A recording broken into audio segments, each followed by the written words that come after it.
ಆನೆಗುಂದಿ ಉತ್ಸವಕ್ಕೆ ರಸ್ತೆ ತಡೆ ಬೇಡ, ಡಿವೈಎಸ್ಪಿ ಸಿದ್ದನ್ಯಾಮಗೌಡ ಸಲಹೆ.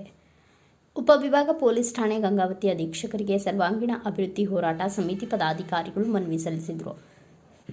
ಜಿಲ್ಲಾ ಅಧ್ಯಕ್ಷ ಬಸವರಾಜ ಮ್ಯಾಗಳಮನಿ ಮಾತನಾಡಿ, ಆನೆಗುಂದಿ ಉತ್ಸವ ಆಚರಣೆ ಮಾಡಲು ಕೊಪ್ಪಳ ಜಿಲ್ಲಾ ಉಸ್ತುವಾರಿ ಸಚಿವರು ಮತ್ತು ಗಂಗಾವತಿ ಶಾಸಕರಿಗೆ ತಹಸೀಲ್ದಾರ್ ಮೂಲಕ 11/2/2026ರಂದು ನಮ್ಮ ಸಂಘವು ಮನವಿ ಸಲ್ಲಿಸಿದೆ. ಇದಕ್ಕೂ ಮೊದಲು ಮಾಧ್ಯಮದ ಮೂಲಕ ಒತ್ತಾಯವನ್ನು ಮಾಡಿದೆ. ಸರ್ಕಾರ ಮತ್ತು ಸಚಿವರು ನಮ್ಮ ಮನವಿಗೆ ಸ್ಪಂದನೆ ಮಾಡಿರುವುದಿಲ್ಲ. ಆನೆಗುಂದಿ ಉತ್ಸವ ಕುರಿತು ಜಿಲ್ಲಾ ಉಸ್ತುವಾರಿ ಸಚಿವರ ನಿರ್ಲಕ್ಷ್ಯ ಧೋರಣೆ ಖಂಡಿಸಿ ಉತ್ಸವದ ಆಚರಣೆಗೆ ಸರ್ಕಾರ ಹಾಗೂ ಸಚಿವರ ಗಮನಕ್ಕಾಗಿ ಕಡೇಬಾಗಿಲು ಸರ್ಕಲ್ ಬಳಿ ದಿನಾಂಕ 26/2/2026 ಗುರುವಾರದಂದು ಬೆಳಗ್ಗೆ 8 ಗಂಟೆಯಿಂದ ಸಂಜೆ 5 ಗಂಟೆವರೆಗೂ ಕೆಎಸ್ಆರ್ಟಿಸಿಯ ಎಲ್ಲ ಬಸ್ಗಳು ಹಾಗೂ ಸರ್ಕಾರಿ ಅಧಿಕಾರಿಗಳು ವಾಹನಗಳು ಸಂಚಾರ ಮಾಡದಂತೆ ರಸ್ತೆ ತಡೆ ಮಾಡಲಾಗುವುದು. ಸಾರ್ವಜನಿಕರು ವಾಹನಗಳ ಸಂಚಾರಕ್ಕೆ ತೊಂದರೆಯಾಗದಂತೆ ಶಾಂತಿಯುತವಾಗಿ ಪ್ರತಿಭಟನೆ ಮಾಡಿ ಗಂಗಾವತಿ ತಹಸೀಲ್ದಾರ್ ಮೂಲಕ ಸರ್ಕಾರಕ್ಕೆ ಮನವಿ ಸಲ್ಲಿಸಲಾಗುವುದು. ಪೊಲೀಸ್ ಬಂದೋಬಸ್ತ್ ಮಾಡಬೇಕು ಎಂದು ವಿನಂತಿಸಿದರು. ಡಿವೈಎಸ್ಪಿ ಸಿದ್ದನ್ಯಾಮಗೌಡರು ಮನವಿ ಸ್ವೀಕರಿಸಿ ಮಾತನಾಡಿ, ಬಂದ್ ಮಾಡುವುದರಿಂದ ಬಡವರ್ಗದ ಜನರಿಗೆ ತೊಂದರೆ ಆಗುತ್ತದೆ.